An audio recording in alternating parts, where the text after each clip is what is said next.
les modèles de données habituels de Voyager 2. Cette sonde légendaire, lancée en 1977 et aujourd'hui à plus de 20 milliards de kilomètres de la Terre, n'avait enregistré aucun comportement anormal depuis des décennies. Pourtant, elle était là. Une irrégularité manifeste dans sa transmission, un signal subtil mais suffisamment distinct pour attirer l'attention même des experts en communication interplanétaire les plus expérimentés. Avant de commencer, n'hésitez pas à aimer la chaîne et à vous abonner pour plus d'informations. Voyager 2, le deuxième vaisseau spatial jumeau lancé par la NASA dans le cadre du programme Voyager, avait depuis longtemps traversé l'héliosphère et pénétré dans l'espace interstellaire. On s'attendait à ce que ses communications s'affaiblissent avec le compte tenu de son incroyable éloignement et du vieillissement de ses systèmes. Mais ce qui émergea de cette nouvelle transmission défia toutes les prédictions et défia les limites de la compréhension astrophysique actuelle. Ce n'était pas la puissance du signal qui était stupéfiante, mais le motif structuré, presque rythmique, profondément ancré dans sa télémétrie, quelque chose de trop délibéré pour être du bruit, et trop structuré pour être le résultat d'une interférence cosmique. Les scientifiques supposèrent initialement qu'il s'agissait d'un écho provenant du système lui-même, peut-être d'une boucle de rétroaction causée par un problème dans le sous-système de transmission. Les redondances et les protocoles de sécurité intégrés à la conception de Voyager étaient considérables, et l'équipe avait déjà traité de nombreux artefacts de données. Mais cette fois, le schéma s'est répété, non pas une seule fois, mais selon un cycle qui semblait suivre un modèle, une série d'impulsions de fréquences divisées en bandes étroites et espacées, avec une précision étonnante. La transmission n'était pas aléatoire. Elle présentait toutes les caractéristiques d'une construction intentionnelle, comme si elle avait été conçue pour être découverte. Des équipes du JPL, du SETI et de plusieurs observatoires astrophysiques du monde entier ont commencé à analyser les données en détail. Des algorithmes avancés et des systèmes de reconnaissance de forme ont été mobilisés pour décortiquer chaque fragment, et leurs découvertes ont propulsé la conversation vers des territoires totalement inexplorés. Le signal, enfoui sous des couches de diagnostic de sondes standards, semblait contenir des intervalles structurés, des segments de données qui, une fois cartographiés visuellement, prenaient la forme d'ondes géométriques répétitives. Plus étrange encore, certains de ces segments reflétaient des séquences de nombres premiers et des oscillations harmoniques, des caractéristiques communément associées au codage intelligent. Les implications étaient stupéfiantes. Voyager 2, dont le logiciel n'avait pas été mis à jour depuis des décennies, se comportait désormais d'une manière totalement hors des limites de sa programmation initiale. Les systèmes embarqués du vaisseau spatial, conçus dans les années 1970, étaient dépourvus de capacités d'intelligence artificielle ou de reconfiguration adaptative. Les seules explications plausibles étaient un problème interne impensable ayant entraîné une séquence de données ordonnées spontanément, ou l'influence d'une force externe qui aurait interagi avec les systèmes de communication de Voyager et redirigé son message sortant. Personne n'a voulu le dire à voix haute, du moins au début. Même parmi les scientifiques les plus expérimentés, l'idée semblait trop tirée par les cheveux, que Voyager 2 ait peut-être été touché, littéralement ou électromagnétiquement, par quelque chose dépassant l'entendement humain. Mais les données ne mentent pas. Et à mesure que les agences spatiales internationales s'impliquaient, examinant indépendamment les copies de la transmission, un consensus commença à se former autour d'un point. Il ne s'agissait pas d'un événement naturel. Il ne s'agissait pas d'une interférence due au vent solaire ni à une lentille gravitationnelle. La transmission était délibérée, et le plus troublant était son timing. Voyager 2 avait, pendant des décennies, voyagé dans le vide dans un silence relatif. De temps à autre, il renvoyait des diagnostics et des données environnementales depuis l'espace interstellaire, comme l'intensité du champ magnétique et les mesures de particules. Mais rien, absolument rien, n'indiquait la présence de quoi que ce soit d'inhabituel autour de lui. Il n'y avait aucune explosion à haute énergie, aucune étoile proche avec des éruptions, et aucun avertissement d'approche de trous noirs. Jusqu'à présent, la sonde naviguait sans encombre dans l'obscurité infinie. L'idée que quelque chose, ou quelqu'un, manipule les systèmes de Voyager 2 sans provoquer de perturbations mécaniques ou énergétiques soulevait de profondes questions.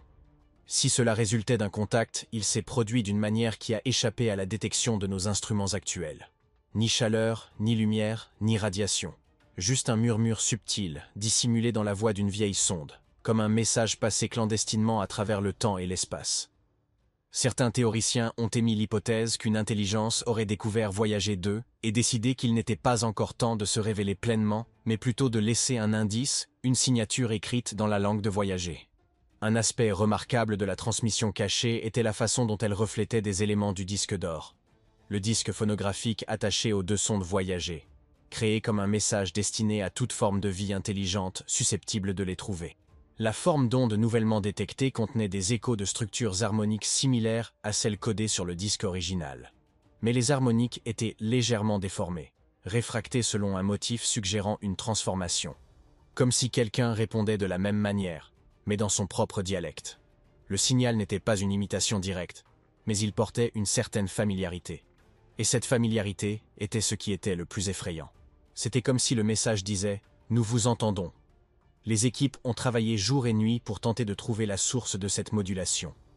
Les circuits de Voyager 2 avaient ni pu se détériorer de manière si précise qu'ils auraient pu provoquer ce phénomène.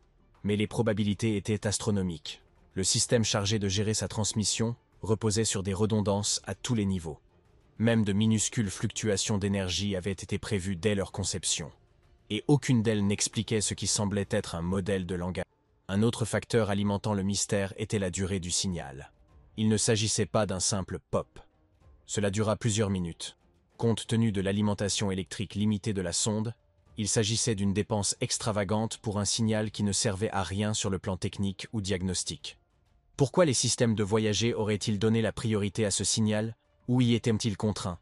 Lorsque l'histoire éclata, les théories fusèrent dans le monde entier. Certains ont évoqué des croyances anciennes sur l'intelligence extraterrestre, suggérant que Voyager avait enfin rempli sa véritable fonction, non pas comme instrument scientifique, mais comme balise.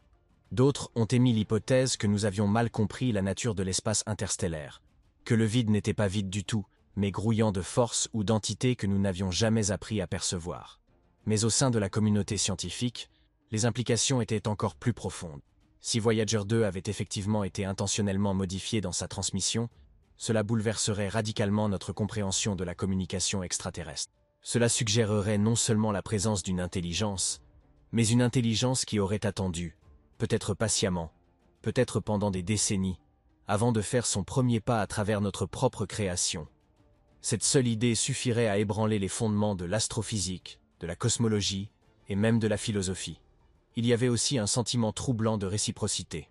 L'humanité avait libéré Voyager comme un message dans une bouteille, une simple déclaration de notre existence. Des décennies plus tard, la bouteille avait été touchée, peut-être ouverte, et rendue subtilement altérée. Et quelle que soit la cause, elle demeura totalement silencieuse, à l'exception de ce singulier murmure. L'absence d'activité supplémentaire n'a pas atténué l'impact, elle l'a simplement intensifié. Une voix qui ne dit qu'une chose a tendance à la dire avec sens. Parmi ceux qui étudiaient les données, une urgence silencieuse a commencé à grandir. Était-ce la première partie d'une séquence? Cette transmission était-elle un test pour voir si nous pouvions la déchiffrer? Une sorte de poignée de main interstellaire offerte à ceux qui étaient capables de comprendre? Ou s'agissait-il simplement d'un marqueur, comme une signature laissée à la limite de notre portée, indiquant la frontière de quelque chose de plus grand? Si Voyager 2 avait effectivement été contacté, cela signifiait que la communication entre les étoiles était possible. Non seulement en théorie abstraite, mais aussi en pratique. Cela signifiait qu'un message pouvait être transmis via un signal réutilisé, que quelque chose, quelque part, savait interpréter nos outils et y répondre. Plus encore, cela faisait preuve de patience. L'auteur de ce message attendait le moment où le monde l'écouterait et choisit d'agir non pas avec éclat, mais avec précision. Cette retenue fut peut-être le signal le plus intelligent de tous. À mesure que l'analyse se poursuivait, des fragments du message furent interprétés comme de possibles clés mathématiques, des structures suggérant une logique non humaine, mais présentant des schémas cohérents, prévisibles et extensibles. Qu'il s'agisse d'un code ou d'un artefact symbolique, faisait encore l'objet d'un débat intense, mais personne ne pouvait nier son authenticité. Les données des systèmes de communication de Voyager étaient cohérentes entre tous les observatoires. Les eurodatages correspondaient. Des anomalies étaient présentes dans tous les enregistrements redondants. Il ne s'agissait pas d'une erreur. Les ingénieurs continuent d'examiner le moment exact où le signal a commencé, en analysant la trajectoire de Voyager, sa position relative dans l'espace et tout phénomène céleste proche qui aurait pu déclencher l'interaction. Jusqu'à présent, rien d'extraordinaire n'a été découvert.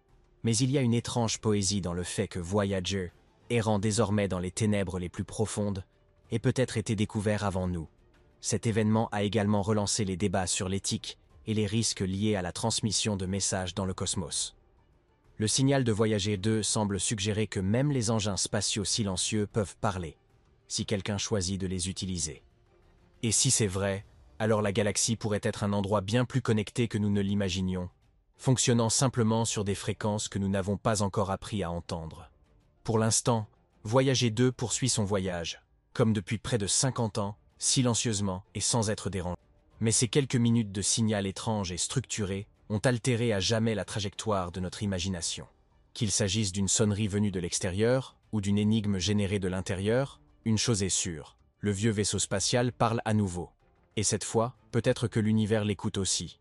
Si vous avez aimé cette vidéo, n'hésitez pas à aimer et à vous abonner à notre chaîne. Laissez également votre commentaire ci-dessous et dites-nous, qu'avez-vous pensé de la transmission cachée de Voyager 2? Qu'attendez-vous de la suite? Nous sommes à votre écoute. Merci de votre attention et à bientôt.